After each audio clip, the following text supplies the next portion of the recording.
तो एक बार फिर से आप सभी का स्वागत है अपने YouTube channel GS lamp education में। जैसा कि अभी मैं प्रीवियस जो लेक्चर है उसमें मैंने 25 का आपको एक एक की समझा दिया था। यू अंडरस्टूड कि क्या क्या मैंने आपको यहाँ पे बताया था। 1 मिनट, यस अब सही है। तो मैंने आपको बताया था प्राइमरी एग्रीकल्चर के बारे में बताया था, फिर मैंने फ्रंटोजेनेसिस क्या होता है ये मैंने आपको पूरा पे समझाया था, फिर शेप ऑफ द बे जो कोस्टल में वो कैसे होता है ये सारा चीज मैंने आपको पीछे समझाया हुआ था। ठीक है, अगर आपको उसमें कोई इशू हो तो आप क्या कर सकते हो, मुझसे पूछ सकते हो। अदरवाइज आप क्या है ना, हम लोग आगे क्वेश्चन की ओर चलते हैं। तो देखो नेक्स्ट क्वेश्चन की अगर हम लोग क्वेश्चन की ओर चलते हैं तो नेक्स्ट क्वेश्चन हमारे पास क्या बोले, सैलिनिटी ऑफ ओशियन की यहाँ पे बात की जा रही है। तो सबसे पहले आपको ये पता है जो सैलिनिटी एक टर्म है, ठीक है, अगर हम यहाँ पे लिखते हैं सैलिनिटी, ठीक है, सैलिनिटी एक टर्म है तो आपसे पूछा जा सकता है तो what do mean bye salinity, एक टर्म है तो इसका क्या मतलब होता है। तो देखो सैलिनिटी अगर हम बात करें तो उसकी यहाँ पे टर्म ये एक तरीके से टर्म जो यूज करते हैं उसमें बोला क्या जा रहा है कि टोटल जो कंटेंट जैसे डिजोल्व, अगर हम यहाँ पे डिजोल्व सॉल्ट की बात करते हैं, ठीक है, तो यहाँ पे ये बोला जा रहा है कि जो टोटल कंटेंट होता है जो डिजोल्व सॉल्ट का, किसमें, सी वाटर में। कहाँ पे अगर पूछा जाए तो वो कहाँ पे, सी वाटर में। तो यहाँ पे यही चीज बोला जाता है, ठीक है। तो इसको अगर हम बात कर, अगर हम कैलकुलेशन की बात करते हैं, सैलिनिटी की कैलकुलेशन की अगर हम यहाँ पे बात करते हैं तो यहाँ पे बोला जाए तो अमाउंट ऑफ सॉल्ट। लेकिन एक चीज याद रखना, जो अमाउंट ऑफ सॉल्ट होता है वो ग्राम में ही ऑलवेज काउंट किया जाता है, ठीक है। तो अमाउंट ऑफ सॉल्ट जो डिजोल्व होता है 100 ग्राम ऑफ 100 या सॉरी 1000 ग्राम, जिसको हम लोग 1 kg भी कहते हैं, 1 kg ऑफ सी वाटर हम लोग क्या करते हैं, एक एवरेज पिक ऑफ करते हैं, ठीक है। तो उसको हम लोग क्या कहते हैं, उसको हम लोग क्या कहते हैं, एक तरीके से सैलिनिटी कहते हैं। अगर आपसे कोई पूछे तो यहाँ पे क्या है ना, जो 1000 ग्राम ऑफ जो सी वाटर में उसमें कितना अमाउंट ऑफ सॉल्ट डिजोल्व रहता है, उसको हम लोग क्या कहते हैं, सैलिनिटी का यहाँ पे बात करते हैं, ठीक है। आई थिंक मुझे लग रहा है कोई प्रॉब्लम यहाँ पे नहीं होना चाहिए। नो कम टू द, अगर आपसे पूछा जाए इसमें क्या होता है, कभी कभी आप देखोगे स्टेट पीएससी वगैरह में या नॉर्मल जो पेपर होता है उसमें ये भी पूछ लिया जाता है कि जो सैलिनिटी है वो किस में एक्सप्रेस किया जाता है। अगर आपसे कोई पूछे कि हाउ मतलब सैलिनिटी को एक्सप्रेस करने के लिए हमें क्या करते हैं, सैलिनिटी को अगर बात करें एक्सप्रेस की हम बात करते हैं तो वहां क्या एक्सप्रेस एज ए पार्ट पर थाउजेंड, ये याद रखना, ठीक है, पार्ट पर थाउजेंड, ये पीपीटी जिसको हम लोग कह सकते हैं, पार्ट पर थाउजेंड जिसको, या पीपीटी। तो इसमें अगर कोई पूछे कि क्या क्या फैक्टर जो होता है जो इफेक्ट करता है सैलिनिटी को, कहाँ पे, ऑन ओशियन या ऑफ ओशियन की अगर हम बात करते हैं तो सबसे पहला यहाँ पे बोला क्या जा रहा है कि evaporation and ocean current are determine of the sale of ocean salinity. तो देखो अभी मैं आपको बता दूं कुछ कुछ जो फैक्टर्स होते हैं जो इफेक्ट करते हैं सैलिनिटी ऑफ ओशन। तो सबसे पहले अगर बात करते हैं इवोपरेशन एंड प्रिसिपिटेशन होता है। दूसरा बोले तो जो फ्रेश वाटर जो इनफ्लक्स होता है, सॉरी इनफ्लक्स होता है, sorry influx of the fresh water from river, या freezing and the throwing of ice की अगर हम बात करें। अगर जो विंड जैसे इफेक्ट करता है सैलिनिटी का, कैसे कैसे होता है, तो अगर पूछा जाए कि विंड कैसे इफेक्ट करता है, जो ट्रांसफरिंग करता है, ट्रांसफर करता है water to the other area. फिर अगर हमसे कोई कंट्रीब्यूशन का बात करता है, ठीक है, अगर हमसे यहाँ पे कोई कंट्रीब्यूशन का बात करते हैं सैलिनिटी के, जैसे सैलिनिटी होता है, अगर सैलिनिटी की हम बात करते हैं वहाँ पे क्या होता है, टेम्परेचर, जो डेंसिटी ऑफ वाटर होता है ये बहुत ज़्यादा इंपॉर्टेंट है, temperature and density of water. तो अगर आपसे कोई पूछे तो ये बहुत ही ज्यादा, temperature and the density of water they are interrelated. तो कोई भी चेंजेस, अगर मान लो कोई भी चेंज वगैरह होता है अगर टेम्परेचर में या डेंसिटी ऑफ वाटर की बात करें तो वो इन्फ्लुएंस करता है कि इसको सैलिनिटी ऑफ एन एरिया को। तो सबसे पहले चीज आपको यहाँ पे पता चल गया कि ये बिल्कुल पहला स्टेटमेंट बिल्कुल सही है। दूसरा वाला, salinity of the Red Sea is greater than the Indian Ocean.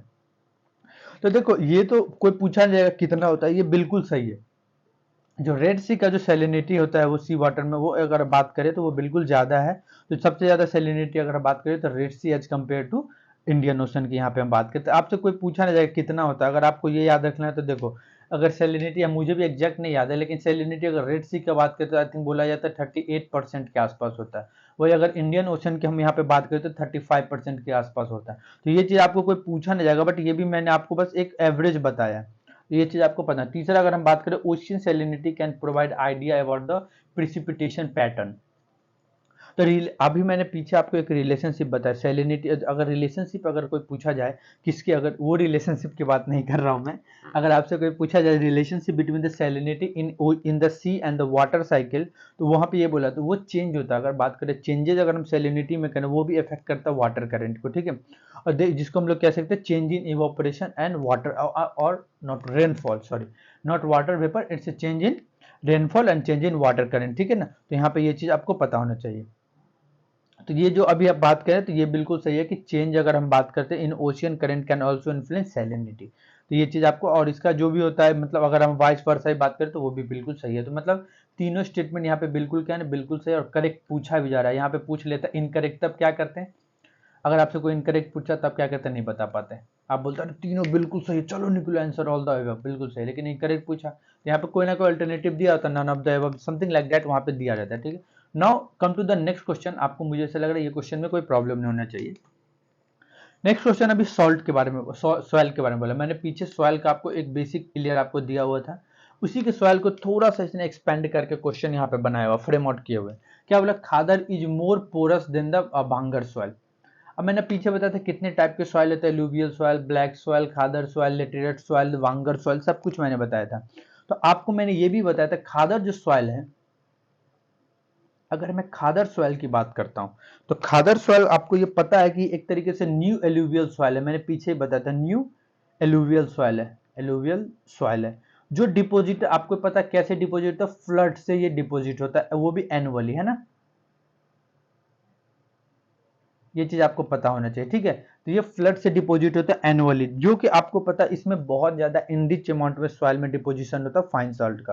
तो और एक चीज याद रखना, ये आपको पता है, आपको मैंने पीछे भी आई थिंक बताया हुआ था, ये फाउंड करता है लोअर लेवल में प्लेन के जो रिवर के आसपास, जैसे ये रिवर फ्लो कर रहा है तो वो मतलब जो चल रहा है उसको मतलब नियरेस्ट, यहाँ पे प्लेन के नियर, रिवर के जो नियर है वहां पे ये क्या होता है, पाया जाता है खादर सॉइल। तो ये एक तरीके से क्या होता है, लूमी भी होता है और पोरस भी होता है, ये चीज आपको पता होना चाहिए। अगर लेकिन हम यही दूसरे अगर वांगर सॉइल की बात करें तो वांगर सॉइल भी एक तरीके से रिप्रेजेंट करता है, लेकिन ये क्या है ना, ओल्डर की यहाँ पे बात करें, ठीक है। इसको हम लोग ओल्डर एलुवियम सॉइल भी जो डिपोजिट किया जाता है जो फ्लड में, ये बहुत ज्यादा दूर की अगर हम बात करें तो ये ज्यादा दूर, मतलब फ्लड प्लेन से थोड़ा दूर रहता है। तो ये भी आपको ये पता होना चाहिए, ठीक है। और ये एक तरीके से अगर बात हो भांगर सॉइल की बात करते हैं, ये क्या होता है, क्ले होता है और ये नन पोरस होता है नेचर में, ठीक है। तो ये चीज और ये खादर सॉइल एक तरीके से अगर बात करें, खादर सॉइल से आई थिंक कम फर्टाइल होता है, या लेस फर्टाइल होता है, ये लेस देन खादर सॉइल अगर फर्टिलिटी की बात करते हैं। तो आपको ये पता, बोथ अगर हम बात करें खादर सॉइल एंड भांगर soil, they contain calculus concentration, जिसको कंकर हम लोग कहते हैं यहाँ पे। तो आपको पहला स्टेटमेंट यहाँ पे बिल्कुल सही है कि Khadar soil is more porous than Bhangar soil, बिल्कुल स्टेटमेंट फर्स्ट सही है। Now come to the second statement, black soil are result of intense leaching due to the rain.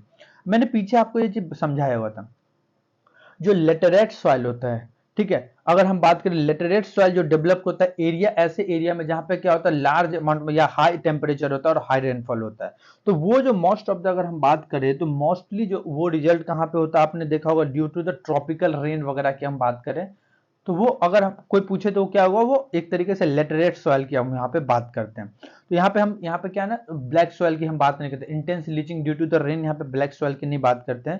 क्योंकि देखो वहां पे अभी मैंने पीछे जब समझाया था तो मैंने पीछे आपको अच्छी तरीके से ये चीज समझाया हुआ था कि वो क्या है लेटरेट सॉइल, जिसकी वजह से क्या होता है उस सॉइल का जो फर्टिलिटी होता है वो खत्म हो जाता है, क्योंकि due to the huge amount of the rain अगर हम वहां पे बात करते हैं तो वो सॉइल एक तरीके से क्या होता है, जो लेटरेट सॉइल की हम बात करें तो वो सॉइल पुअर होता है किसमें, इन सॉरी ऑर्गेनिक मैटर में, जैसे नाइट्रोजन हो गया, फास्फोरस हो गया एंड कैल्शियम, ये और लेकिन ये अगर बात करें तो अगर मान लो अगर हम बात करें तो पुअर ऑर्गेनिक मतलब सॉरी, वो सॉइल पुअरेस्ट किस में होता है, ऑर्गेनिक मैटर में हो गया, नाइट्रोजन में हो गया, फास्फोरस में हो गया और कैल्शियम में हो गया। लेकिन अगर हम आयरन वगैरह की बात करें, आयरन ऑक्साइड एंड पोटास जो होता है वो सबसे ज्यादा एक्सेस होता है किसमें, लेटरेट सॉइल की यहाँ पे हम बात करें, ठीक है। तो ये चीज आपको समझ आना चाहिए। तो आंसर यहाँ पे क्या हुआ, laterite soil. Now come to the next, अगर हम यहाँ पे बात करते हैं क्या बोला, excessive irrigation in a dry climatic condition result in the deposition of salt on the top layer of the soil. देखो ये बिल्कुल सही है, अगर आप कोई भी सॉइल है, अगर कोई भी सॉइल को अगर एक्सेस अमाउंट में आप इरिगेट करोगे तो धीरे धीरे जो सॉइल का जो पोरोसिटी होता है, जो सॉइल में जो मतलब एक तरीके से जो मतलब ये कैसे कैपिलरी एक्शन की वजह से क्या होता है ना, वो एक तरीके से क्या होता है, एक्सेसिव इरिगेशन की वजह से जो ड्राई क्लाइमेटिक कंडीशन की वजह से क्या होता है वो प्रमोट करता है, ठीक है। जिसकी वजह से क्या होता है, जो सॉल्ट वगैरह क्या होता है ना, वो सॉइल के ऊपर लेयर में आप देखोगे वो डिपोजिट हो जाता है। जब वो सॉइल के ऊपर लेयर में डिपोजिट हो जाता है, ये कौन सा ऐसा एरिया होता है, अगर आपसे पूछा जाए तो ये कौन सा हो गया, पंजाब की हम मोस्ट ऑफ द बात करें, हरियाणा का बात करें, यहाँ के जो इसकी वजह से क्या होता है, यहाँ के जो फार्मर वो क्या कहते हैं, एडवाइस देते हैं, क्या मतलब जिप्सम को एडवाइस करो बोला जाता है, अगर कोई आपसे क्वेश्चन भी पूछ लेते क्या होगा, जिप्सम की यहाँ पे बात किया जाए, जिप्सम अगर हम बोल लेते हैं तो जिप्सम को क्या कहते हैं, इन लोगों को ऐड करते हैं जिससे ये सैलिनिटी का जो प्रॉब्लम है वो क्या होता है, वो खत्म हो सकता है सॉइल में। तो ये चीज आपको याद रखनी चाहिए। तो बिल्कुल थर्ड तो सही है, फर्स्ट एंड थर्ड सही है। आंसर भी बोला जा रहा है करेक्ट, आपसे पूछा जाए तो कौन है, फर्स्ट एंड थर्ड की यहाँ पे बात कर रहे हैं। Now come to the next question. Next question है फ्रंटोजेनेसिस। ये मैंने अभी पीछे भी आपको समझा, तो इसका आंसर आपको देना है। मैंने आपको पीछे समझाया, आई थिंक अगर जिसने मेरे मतलब लेक्चर को सही से देखा होगा तो वो चीज़ पक्का बता सकता है। चलो मैं फिर से एक बार समझाता हूँ, 1 मिनट। तो जैसे देखो फ्रंटोजेनेसिस मैंने आपको पहले भी पीछे थोड़ा सा आपको मैंने मतलब ब्रीफ किया था, आई थिंक आपको पता होगा। सबसे पहले हम लोग पढ़ते व्हाट डू मीन फ्रंटोजेनेसिस, ठीक है। तो देखो क्या होता है ना, एक होता फ्रंट, पहले हम लोग पढ़ते फ्रंट। जब ये फ्रंट क्रिएट हो जाता है ना, उसके बाद का जो प्रोसेस होता है उसको हम लोग फ्रंटोजेनेसिस कहते हैं। तो now we come to the our main topic, what do mean by front. Okay, देखो फ्रंट में क्या होता है, दो डिफरेंट मासेस होता है। लेट अस सपोज ये दो डिफरेंट मासेस है, एक ये ले लो या एक और ले लो, मान लो ये दो डिफरेंट मासेस हो गए, ठीक है। वेन जब ये दो डिफरेंट मासेस क्या होता है ना, मीट करता है, जब ये आपस में मीट करता है, पास सुनो ना, पास आओ, तो ये दोनों क्या हुआ, आपस में क्या हो गए, मीट कर गए। तो जब ये मीट करते हैं तो मीट करने के बाद क्या होता है, एक बाउंड्री जोन बनता है इन दोनों के बीच में। लेट सपोज कि ये एक बाउंड्री जोन बन गया, ठीक है। तो उसी को हम लोग क्या कहते हैं, फ्रंट कहते हैं। वो जो बाउंड्री जोन होता है ना between them is called a front. Okay, तो इसको हम लोग क्या कहते हैं, फ्रंट कहते हैं, first thing. Second thing is that the process जो होता है ना, फॉर्मेशन ऑफ दिस फ्रंट, तो उसको हम लोग क्या कहते हैं, फ्रंटोजेनेसिस। अब देखो मैंने पीछे भी आपको बताया कि इसी प्रकार से चार प्रकार के फ्रंट होते हैं। पहला फ्रंट क्या होता है, कोल्ड फ्रंट। दूसरा फ्रंट क्या होता है, विंडो वार्म फ्रंट। तीसरा फ्रंट क्या होता है, स्टेशनरी फ्रंट। चौथा क्या होता है, ऑकुलेट फ्रंट, ठीक है ना, ऑकुलेट फ्रंट। अब हम देखो एक चीज बता रहे हैं यहाँ पे, 1 मिनट। तो ये देखो चार प्रकार के फ्रंट होते हैं। तो सबसे पहला फ्रंट हम लोग पढ़ते हैं स्टेशनरी फ्रंट। स्टेशनरी फ्रंट तो बहुत ही सिंपल है, आप सबको पता, ऐसा फ्रंट जो क्या होता है, रुका हो, जिसको हम लोग कैसे कह सकते हैं, that front remains stationary, this is called stationary front. तो इसको तो हटा देते हैं, चलो ये तो समझ आ ही गया होगा। Now come to the first statement. First statement is that if a warm air mass move toward cold air mass then the contact of zone, उसको हम लोग क्या कहते हैं, कोल्ड फ्रंट कहते हैं। तो देखो ये स्टेटमेंट यहाँ पे इसीलिए थोड़ा सा गलत है, जब वार्म एयर मास पहले आ रहा है तो यहाँ पे क्या होगा, वार्म फ्रंट बनेगा। इसका मतलब क्या है, जो पावरफुल इंसान है वो क्या कर रहा है, कमजोर के पास जा रहा है। तो जो पावरफुल इंसान अगर कमजोर के पास जा रहा है तो सीधी सी बात क्या है ना, कमजोर दब जाएगा, और पावरफुल क्या होगा, ऊपर हो जाएगा। तो यहाँ पे क्या बन जाएगा, वार्म फ्रंट बन जाएगा। यही अगर रिवर्स होता है कि cold front, that cold air that moves towards the warm air, then the contact zone turn into the cold front. Okay, यहां तक कोई प्रॉब्लम नहीं होना चाहिए। तो ये स्टेटमेंट क्या होगा यहाँ पे, बिल्कुल गलत। Now come to the second, occluded front is form by the air mass sinking to the land surface. पहली बात यहाँ पे समझना, ऑकुलेट फ्रंट क्या होता है ना, कि कोई भी एयर मास होता है फुल्ली क्या होता है, lifted ever the land surface होता है, तो उसको हम लोग क्या कहते हैं, ऑकुलेट फ्रंट कहते हैं। तो यहाँ पे सिंकिंग नहीं, यहाँ पे क्या होगा, lifted above the land surface। Okay, तो ये चीज आपको पता होना चाहिए। Occluded front is form by the air mass that lifted above the land surface। तो पहला स्टेटमेंट मान लो गलत हो गया, दूसरा स्टेटमेंट भी क्या होगा, गलत होगा। Now come to the third statement. बोला क्या जा रहा है, the air front bringing abrupt changes in the temperature and cause the air to rise to the form clouds and the causing precipitation. देखो यहाँ पे दो चीज बहुत इंपॉर्टेंट है, first thing is temperature and second thing is pressure. Okay, this two important thing, the first is temperature, second is pressure. Okay, अब जो भी फ्रंट, अगर मान लो फ्रंट अकर करता है किसी भी मिडिल, मतलब मिडिल लेटीट्यूड पे या कहीं पे, तो वहां पे क्या होता है, सबसे ज्यादा जो ग्रेजुअली, जो स्ट्रिप ऑफ ग्रेजुअली होता है वो क्या होता है, टेम्परेचर एंड प्रेशर होता है।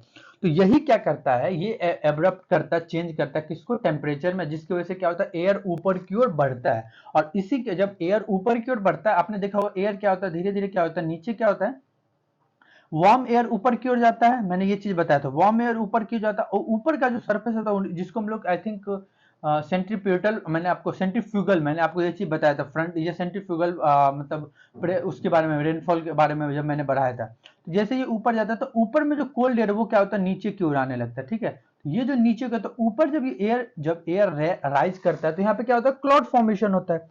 जब ये क्लाउड फॉर्मेशन होता है, यहाँ पे क्या होता है, झमाझम बारिश की यहाँ पे फॉर्मेशन होता है। जब आप रेनफॉल पढ़ोगे तो यहाँ पे सबसे एक इंपॉर्टेंट होता है प्रिसिपिटेशन, रेनफॉल जब आप आगे पढ़ोगे जियोग्राफी में, तो वहां पे आपको एक टॉपिक वहां पे दिखेगा, मतलब saturation, over saturation, under saturation, ये एक कंसेप्ट होता है। अगर 100% हो जाता है तो क्या होता है, 100% से नीचे क्या होता है, तो ये एक कंसेप्ट है जो आप रेनफॉल पढ़ोगे तो उसमें आपको समझ आएगा, ठीक है। तो ये चीज आपको पता है। एयर फ्रंट में क्या हो गया, मैंने अभी आपको बताया, तो इसी की वजह से क्या होता है, जो एयर जो होता है वो राइज करता है और क्या करता है, क्लाउड फॉर्मेशन करता है। तो सिर्फ एक ही स्टेटमेंट यहाँ पे क्या ये सही है, अदर ये दो स्टेटमेंट गलत है। हमसे पूछा भी क्या है, करेक्ट पूछा जा रहा है, तो क्या करेंगे, फर्स्ट एंड सेकंड अगर इनकरेक्ट है तो आंसर क्या हो गया, डी। अदर देन दैट अगर यहाँ पे इनकरेक्ट पूछता, तो इनकरेक्ट में क्या होता है, यहाँ पे आंसर हमारे पास क्या होता है, फर्स्ट एंड सेकंड, ठीक है। मैं दोनों चीज यहाँ पे आपको समझा दिया। Now come to the next question, क्या बोला जा रहा है, which of the following form the major component of volcanic smoke, जिसको हम लोग वॉक भी कहते हैं। तो देखो सबसे सिंपल है, सिंपल क्या है ना, अगर मैं वॉक की बात करूं तो ये एक हैजी मिक्सचर होता है। मिक्सचर किसका किसका होता है, इसका मैं आंसर ही बता देता हूं, SO2 का होता है एंड एरोसोल का होता है। आंसर तो आपको पता चल गया, तो आंसर क्या होगा, first second and third, second and third आप 3 किलो। अब लेकिन इसमें थोड़ा सा मैं आपको एक्सप्लेन, देखो पहली चीज आपसे कोई पूछा जा सकता है कि भैया आपने ये जो बता दिया, तो एरोसोल कैसे फॉर्म होता है। तो एरोसोल जो फॉर्म होता है, ये चीज समझना, एरोसोल कैसे फॉर्म होता है, कोई भी ऐसा जब कोई भी जब वो क्या सॉरी हाँ, कोई भी ऐसा मतलब वॉल्केनिक गैसेस और SO2 जब ये कंबाइंडली क्या होता है, कंबाइंड अगर होता है एटमॉस्फेयर में, जो इंटरेक्ट करता है किसके साथ, ऑक्सीजन के साथ, मॉइस्चर के साथ, डस्ट के साथ और सनलाइट के साथ, ठीक है ना, या तो मान लो ओवर द मिनट या डे कभी भी, तो उसके उस चीज के जो फॉर्मेशन से जो चीज बनता है उसको हम लोग क्या कहते हैं, एरोसोल कहते हैं, ठीक है। ये एरोसोल फॉर्मेशन का या क्रिएशन की मैं बात कर रहा हूं। अगर आपसे कोई पूछा जाए कि ठीक है आपने ये चीज बता दिया, फिर SO2 के बारे में कुछ, अब सिंपल सा चीज देखो, SO2 एक तरीके से क्या होता है, कलरलेस होता है, और ये इरिटेटिंग गैस भी इसको कहा जाता है। ये चीज आप लोगों ने पढ़ा होगा जब आप 10th 11th 12th में पढ़ेंगे, तो इसको हम लोग क्या कहते हैं, इरिटेटिंग गैस भी कहते हैं। तो इसको हम लोग क्या कहते हैं, SO2 का यहाँ पे नाम देते हैं, ठीक है। तो ये चीज आपको यहाँ पे समझ आ गया। तो अगर मैं अब एक चीज बता देता हूँ, जैसे मैं अभी बताया कि सेकेंड और थर्ड बता दिया, लेकिन आप पूछ सकते हो कि सर फर्स्ट एंड फोर्थ, देखो फर्स्ट एंड फोर्थ क्या होता है ना, यहाँ पे गलत है, इनकरेक्ट है। इनकरेक्ट होने का रीजन यहाँ पे क्या है ना, कि देखो सिर्फ और सिर्फ वॉक का जो वॉल्केनिक स्मोक का जो था, वो सिर्फ और सिर्फ most of the time content क्या करता है, SO2 एंड एरोसोल।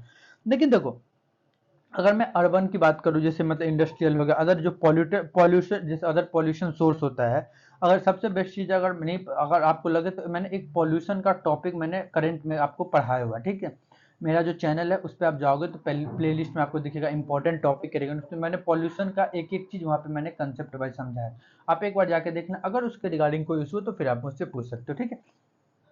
तो ये चीज क्या हो गया, सेकेंड एंड थर्ड यहाँ पे आंसर हो गया। तो ये जो एडिशनल कंटेंट होता है वहां पे, ठीक है। तो जो यहाँ पे जो इंडस्ट्रियल एरिया हो गया, अदर पॉल्यूशन सोर्स है, तो वो क्या करता है, वो एडिशनली टॉक्सिक कंटेमिनेटेड, जैसे NO2 हो गया या गैसियस जो मतलब हाइड्रोकार्बन वगैरह, तो वो वहां पे क्या होता है, कंटेंट रहता है। तो ये वहां पे इंडस्ट्रियल एरिया की अगर रिगार्डिंग बात करें तो ये वहां पे ये चीज पाया जाता है, ठीक है। Now come to the next question. Next question is exosphere layer, ठीक है। एग्जॉस्फेयर लेयर बहुत ही सिंपल, अगर आप चाहो तो इसको अपने HW में इंक्लूड कर सकते हैं, अदर देन दैट नहीं तो मैं अभी आपको समझाता हूं। तो एग्जॉस्फेयर लेयर में क्या होता है, देखिए पहला स्टेटमेंट बिल्कुल यहाँ पे पूछा क्या जा रहा है, पहला स्टेटमेंट आपसे पूछा क्या गया कि in the exosphere layer atoms and molecules of the atmospheric gases constantly collide with each other. देखो एग्जॉस्फेयर लेयर में ऐसा कुछ नहीं होता है, ठीक है।